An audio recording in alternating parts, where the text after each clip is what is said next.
नमस्कार दर्शकों, ऐसे न्यूज़ चैनल में आपका स्वागत है। दर्शकों, आज हम पहुंचे हैं सतलोक आश्रम खमानो, जहां संत रामपाल जी महाराज के द्वारा एक सत्संग का और महायज्ञ का आयोजन किया गया है। दर्शकों, कहा जा रहा है कि संत रामपाल जी महाराज का बोध दिवस मनाया जा रहा है, जिसके उपलक्ष्य में यहाँ एक बहुत ही आध्यात्मिक प्रदर्शनी का प्रदर्शन किया जा रहा है, जहाँ पे बहुत सारी फ्लैक्सेस के थ्रू और फोटोज़ के थ्रू और पुस्तकों के माध्यम से लोगों को ये बताया जा रहा है कि तत्व ज्ञान क्या है और तत्व ज्ञान किस तरह का होता है, सद्भक्ति क्या है, कबीर परमेश्वर की क्या क्या लीलाएँ थी। कबीर परमेश्वर का निर्वाण दिवस भी संत रामपाल जी महाराज के बोध दिवस के साथ साथ ही मनाया जा रहा है। आइए आपको दिखाने की कोशिश करते हैं प्रदर्शनी के अंदर के कुछ दृश्य, जिनको देख के आपको कैसा अनुभव होगा वो भक्तों से भी जानने की कोशिश करेंगे। दर्शकों, हम पहुंच चुके हैं प्रदर्शनी के अंदर, जहां पे हम आपको दिखाने की कोशिश करेंगे कि संत रामपाल जी महाराज के शिष्यों द्वारा कुछ ऐसे अद्भुत दृश्य यहां पे पेश किए गए हैं जो कि आने वाले श्रद्धालुओं को अपनी तरफ अट्रैक्ट कर रहे हैं। जानने की कोशिश करेंगे कि इनके माध्यम से क्या दिखाने की कोशिश यहाँ पे की गई है। दर्शकों, जैसे आप ठीक मेरे पीछे देख रहे हो कि एक फ्लैक्सेस के थ्रू यहाँ पे कुछ पुतले दिखाए गए हैं। इनमें ये दिखाने की कोशिश की गई है कि आज से लगभग 600 वर्ष पहले ब्राह्मणों द्वारा, पंडों द्वारा कुछ प्रथाएं चलाई गई थी, जिन प्रथाओं में ये था कि जो भी मनुष्य वृद्ध अवस्था में घर में पड़ा रहता था, उसको ये लालच दिया जाता था कि अगर वो मोक्ष चाहते हैं तो काशी में आके उनकी मृत्यु हो जाए। इसी मोक्ष की प्राप्ति के लिए लोग अपने घरों से जो भी बूढ़े बुजुर्ग थे उनको काशी में लाते थे और क्रोध के नीचे उनको कटवा कर उनकी मृत्यु करवाते थे, ताकि काशी में मरने वाले जो लोग हैं उनको मोक्ष प्राप्त हो सके। ऐसा ही कुछ यहाँ पे दृश्य दिखाया गया है, जहाँ पे लोकल ग्रामीणों द्वारा पंडितों को कुछ दक्षिणा दी जा रही है, ताकि उनके जो पूर्वज हैं, जहाँ जो उनके बुजुर्ग हैं, उनको यहाँ पे लाके क्रोध के नीचे कटवाया जा सके। तो दर्शकों, ये और भी दृश्य हैं यहाँ पे, जैसे आप देख रहे हो पीछे कि यहाँ पे जो पंडितों का कुछ दृश्य दिखाया गया है। ये क्या कर रहे हैं, यहाँ पे डिस्कशन कर रहे हैं कि और किस तरह से हम लोगों को भ्रमित करके काशी में क्रोध के नीचे कटवाने के लिए प्रेरित कर सके। इसके साथ ही आगे आपको लेके जाने की कोशिश करेंगे। यहाँ पे कुछ और भी दृश्य हैं।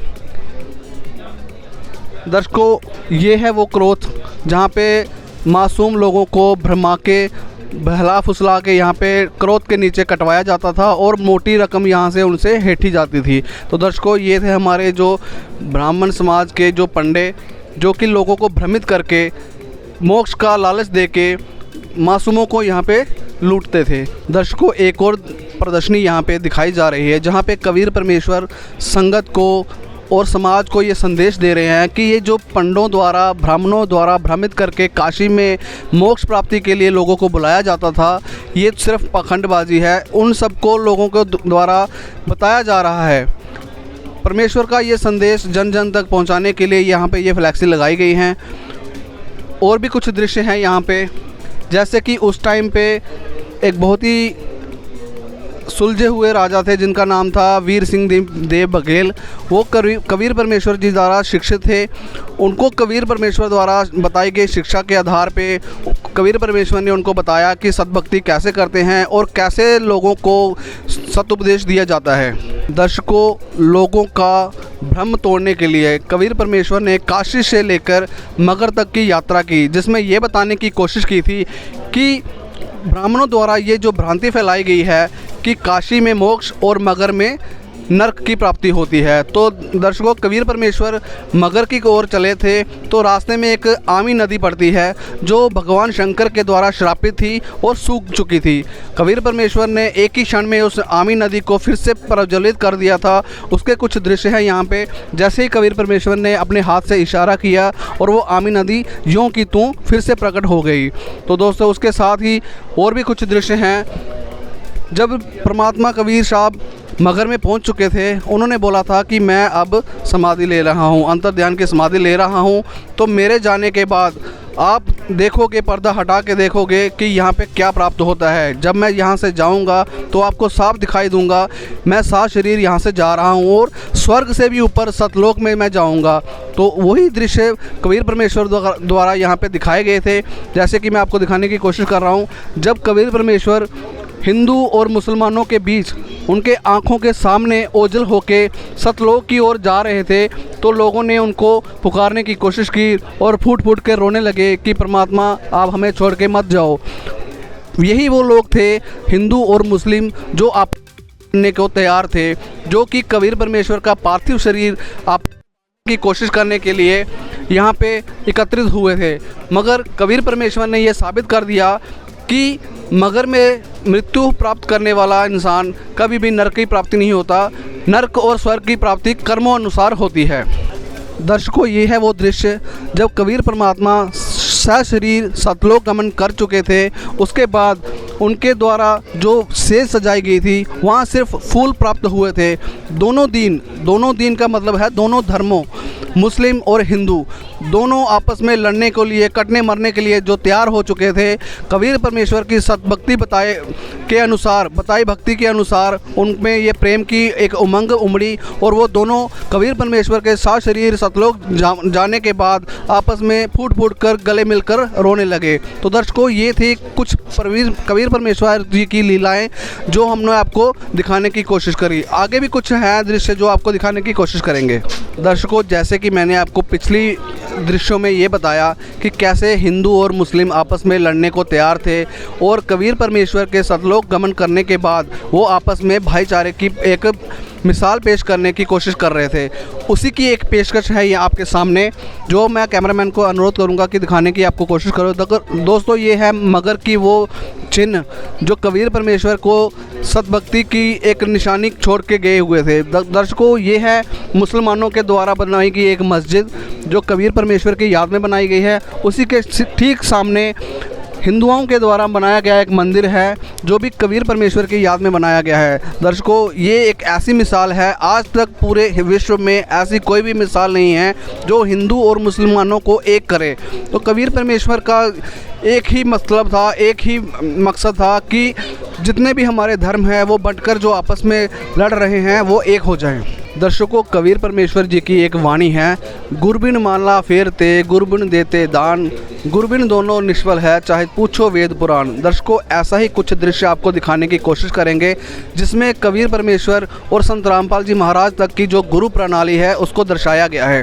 दर्शकों, ये है वो गुरु प्रणाली जो कबीर परमेश्वर से शुरू होती है और संत रामपाल जी महाराज पे आके रुकती है। दोस्तों, आज के युग में वर्तमान में संत रामपाल जी महाराज ही एकमात्र संपूर्ण संत हैं जो शास्त्रों अनुसार हमें भक्ति बताते हैं। दर्शकों, ये है कुछ और भी दृश्य आपको दिखाने की कोशिश करते हैं। जैसे कि यहाँ पे बताया गया है कि संत रामपाल जी महाराज जब दीक्षा प्राप्त किए बिना सत्संग की संगत करते थे तो अपने गुरु के चरणों में बैठ के कैसे दीक्षा प्राप्त उन्होंने की, वो दृश्य को कुछ दिखाने की कोशिश की गई है कि गुरु का क्या महत्व है। हमारे गुरु संत रामपाल जी महाराज, ये संत रामपाल जी महाराज के अनुयायियों का कहना है कि जो हमारे गुरु संत रामपाल जी महाराज हैं वो भी अपने गुरुओं से दीक्षा लेकर इस प्रणाली को आगे बढ़ा रहे हैं। उसके साथ ही ये है संत रामपाल जी महाराज जिनका कुछ यहाँ पे उपदेश दिया गया है। जैसे इनकी वाणी में लिखा हुआ है कि बिन उपदेश अचंभ है, क्यों जीवत है प्राण, भक्ति बिना कहाँ ठोर है, ये नर नहीं पहचान। यहाँ पे ये दर्शाया गया है कि जो मनुष्य का चोला धार के भी भक्ति नहीं करता है वो तो एक पत्थर के समान है, जिसको 100 वर्ष भी अगर हम पानी में डाल के रखें तो वो कभी गीला नहीं होता। तो ऐसे ही मनुष्य जीवन में अगर हमने भक्ति नहीं की है तो हमारा मनुष्य जन्म जो है वो व्यर्थ है। दर्शकों, मेरे पीछे एक दृश्य है जहाँ संत रामपाल जी महाराज अपने गुरु स्वामी रामदेवानंद महाराज जी से दीक्षा प्राप्त करके उनसे गुरु पद पे बिठाने की उनसे अनुग्रह कर रहे हैं और बता रहे हैं कि कैसे गुरु प्रणाली को कायम किया जाता है और कैसे सतभक्ति के मार्ग पे गुरु का क्या महत्व होता है। ये सारी जानकारी हमें इन दृश्यों द्वारा मिली है। दर्शकों, और भी यहाँ पे कुछ दृश्य हैं, जैसे संत रामपाल जी महाराज ने अपने जीवन में क्या क्या उपलब्धियाँ की हैं या क्या क्या उन्होंने समाज सुधारक कार्य किए हैं, उनसे भी आपको रूबरू कराएंगे। कैसे घर घर जाके वो लोगों को सतभक्ति का ज्ञान उपदेश देते थे और किस तरह से वो पाठ प्रकाश पहले किया करते थे, वो सारी जानकारी आपको इन फ्लैक्सेस के थ्रू दी जा रही है। दर्शकों, ये कुछ ऐसा प्रमाण है जब संत रामपाल जी महाराज ने कबीर परमेश्वर जी का साक्षात्कार किया था। 9 मार्च 1997 में संत रामपाल जी महाराज जी को कबीर परमेश्वर साक्षात मिले थे, जिनका साक्षात करके सद्भक्ति का उपदेश देने की कबीर परमेश्वर जी ने संत रामपाल जी महाराज जी को आज्ञा दी थी। उसी आज्ञा का पालन करते हुए आज संत रामपाल जी महाराज पूरे विश्व में सद्भक्ति का उपदेश दे रहे हैं और समाज में एक समाज सुधारक के रूप में उभर के आ रहे हैं, जिनका ज्ञान और तत्व ज्ञान दोनों प्रमाणित हैं, सदग्रंथों पे आधारित है। हर धर्म हर मज़हब में इनका नाम लोग जान पा रहे हैं। जैसा कि आपको दिखाने की कोशिश करते हैं कि संत रामपाल जी महाराज जी का एक आश्रम था, करोथा आश्रम, जो उन्होंने पहले यहाँ पे सत्संग किया करते थे। उसके बाद यहाँ पे उनके द्वारा लिखी गई कुछ पुस्तकें दिखाई गई हैं और उन पुस्तकों को पढ़ने के बाद जिन प्राणियों को कुछ लाभ हुए हैं, उनकी द्वारा भक्ति बताई गई, भक्ति से जो लाभ हुए हैं वो उनके यहाँ पे कुछ चित्र बताए गए हैं। क्या क्या उनको किन किन रोगों से उनको मुक्ति मिली है, क्या क्या उनको लाभ हुए हैं, वो सारी जानकारी यहाँ फ्लैक्सेस के थ्रू यहाँ पे दी जा रही है। और किन किन देशों में, भारत सहित और भी कई देश हैं, विदेशों में भी संत रामपाल जी महाराज का ज्ञान प्रचार चल रहा है। कुछ दृश्यों को आपको दिखाने की कोशिश करेंगे, जैसे कनाडा, कैलिफोर्निया, मलेशिया, ये सारे जो हैं ये संत रामपाल जी महाराज जी के तत्व ज्ञान पे आधारित ऐसे देश हैं जहाँ पे इनका ज्ञान ज़ोरों शोरों से फैल रहा है। कुछ और भी दृश्य है यहाँ पे, जैसे कि हम आपको दिखाने की कोशिश करेंगे जिनसे संत रामपाल जी महाराज जी की ज्ञान चर्चा होती है। और ज्ञान चर्चा में कौन सत्य है, कौन असली है, कौन नकली है, ये संत रामपाल जी महाराज अपने ज्ञान में बताते हैं। और कौन सा ज्ञान प्रमाणित है, कौन सा हमारे सदग्रंथों पे आधारित है, यही सद्भक्ति का ज्ञान संत रामपाल जी महाराज जन जन तक पहुंचाने की कोशिश कर रहे हैं। दर्शकों, जैसा कि हम जानते हैं आज के युग में सोशल मीडिया और ब्रॉडकास्टिंग इंटरनेट का ज़माना है, तो दर्शकों ऐसे ही कुछ चैनल्स हैं जो देश विदेशों में संत रामपाल जी महाराज जी का सत्संग प्रसारित करते हैं। उनके नाम और टाइम समय बताया गया है कि किस समय पे किस चैनल पे संत रामपाल जी महाराज का सत्संग सुन के लोग अपने मनुष्य जीवन का कल्याण करवा सकते हैं। उसके साथ ही कुछ और भी दृश्य है जहाँ पे जब संत रामपाल जी महाराज एक साधारण से दिखने वाले संत के रूप में उभर के आ रहे थे, तो लोगों के घरों में जा जाकर कैसे सद्भक्ति का संदेश देते थे, किस तरह से अपने गुरु के चरणों में वो अपना समय व्यतीत करते थे, वो सारी जानकारी फ्लैक्सेस के थ्रू पे यहाँ पे दिखाई जा रही है। और संत रामपाल जी महाराज के द्वारा कुछ मुख्य उद्देश्य बताए गए हैं, जैसे कि विश्व को सद्भक्ति देकर मोक्ष प्रदान करना सबसे पहला इनका ये उद्देश्य है। उसके बाद समाज में पाखंडवाद को ख़त्म करना, युवाओं में नैतिक और आध्यात्मिक जागृति लाना, समाज से दहेज रूपी कुरीति को जड़ से ख़त्म करना, समाज से हर प्रकार के नशे को दूर करना, समाज में शांति व भाईचारे स्थापित करना, समाज से जाति पाति से भेद को मिटाना, भ्रष्टाचार को ख़त्म करना। संत रामपाल जी महाराज के ये मुख्य उद्देश्य हैं। संत रामपाल जी महाराज द्वारा किए गए कुछ सामाजिक कार्य भी हैं जिनकी फ्लैक्सेस यहाँ पे लगाई गई हैं। दर्शकों, सबसे पहले है दहेज मुक्त रामायणी, जिसको हम विवाह बोलते हैं। दर्शकों, आज के युग में ऐसा कहीं भी दिखने को नहीं मिलता है कि किसी भी बेटी या बहन को हम प्रताड़ित होते नहीं देखते। दर्शकों, आज के युग में हर बेटी हर बहन प्रताड़ित होती है दहेज के कारण। तो संत रामपाल जी महाराज ने एक ऐसा बीड़ा उठाया है जहाँ पे ना वधू पक्ष की तरफ से कोई दहेज दिया जाता है और ना वर पक्ष की तरफ से कोई दहेज लिया जाता है। ऐसा समाज संत रामपाल जी महाराज तैयार कर रहे हैं। दर्शकों, आपको और भी कुछ यहाँ पे प्रमाण दिखाने की कोशिश करेंगे, जैसा कि हम अधिकतर ये देखते आए हैं कि संत रामपाल जी महाराज के शिष्य यही बताते हैं कि हमारे गुरु जो है वो शास्त्रों पे आधारित ज्ञान बताते हैं। उसमें से एक, जैसे कि यहाँ पे गीता का प्रमाण दिया गया है कि पवित्र गीता जी के अनुसार शास्त्र अनुकूल तथा शास्त्र विरुद्ध साधना का चित्र। यहाँ पे दर्शकों ये बताने की कोशिश की गई है कि गीता में हमें ये बताया गया है कि गीता अध्याय नंबर 15 श्लोक नंबर 1 से 4, 16 से 17 का क्या आशय है। उसमें ये उल्टा लटका हुआ पेड़ दिखाया गया है, जिसमें हमें किस तरह से इसकी भक्ति करनी चाहिए, कौन सी इसकी शास्त्र अनुकूल है और कौन सी शास्त्र विरुद्ध है। दर्शकों, यहाँ पे संत रामपाल जी महाराज द्वारा इस उल्टे लटके हुए वृक्ष को सीधा करके बताया गया है कि असल भक्ति, शास्त्र अनुकूल भक्ति ये है।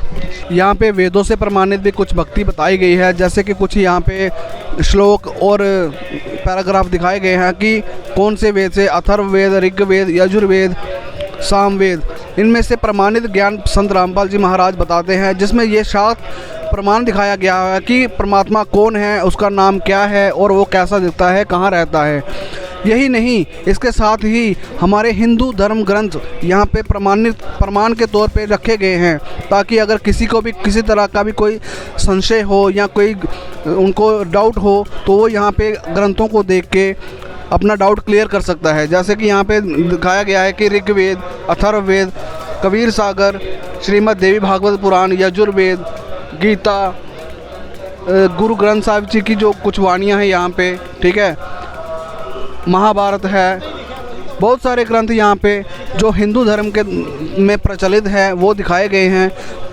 18 तरह के पुराण भी यहाँ पे रखे गए हैं। और सबसे बड़ी बात ये है कि यहाँ पे सत्यार्थ प्रकाश का भी एक प्रूफ रखा गया है। महर्षि दयानंद सरस्वती द्वारा इसको लिखा गया है। जैसा कि संत रामपाल जी महाराज इनकी बताई हुई भक्ति का खंडन करते हैं और ये बताने की कोशिश करते हैं कि सत्यार्थ प्रकाश में जो वेदों का अनुवाद किया हुआ है वो सरासर गलत है। तो ये यहाँ पे भी रखा गया है कि दयानंद सरस्वती द्वारा जो अनुवाद वेदों का और शास्त्रों का किया गया है वो कितना सही है और वो कितना गलत है, ताकि समाज में कुछ लोग जो पढ़े लिखे लोग, आजकल हर युवा पीढ़ी, हर बुज़ुर्ग पढ़ा लिखा है और वो अपनी ज़िंदगी का फ़ैसला खुद ले सकता है। इसलिए यहाँ पे प्रमाणित तौर पे ये हर ग्रंथ रखा गया है ताकि कोई धोखे में ना रहे, किसी संशय में ना रहे और डाउटफुल ना रह सके। तो दोस्तों, ऐसे ही कुछ चित्र यहाँ पे बताए गए हैं कि कैसे देश और विदेशों में संत रामपाल जी महाराज का ज्ञान तेज़ी की ओर बढ़ रहा है और किस तरह से वो अपना ज्ञान का प्रचार फैला रहे हैं। उनसे प्रभावित होकर बहुत सारे लोग उनकी शरण में आ रहे हैं, उनसे ज्ञान उपदेश ले रहे हैं और अपना जीवन सफल बनाने की कोशिश कर रहे हैं। दर्शकों, ये हैं उनके द्वारा कुछ बनाए गए चित्र जहां संत रामपाल जी महाराज की अलग अलग आकृतियां बताई गई हैं। और दर्शकों, इसके साथ ही हम आपको ये बताने की कोशिश करेंगे कि संत रामपाल जी महाराज एक ऐसे मात्र संत हैं जिनको सद्भक्ति और शास्त्रों का पूरा ज्ञान है।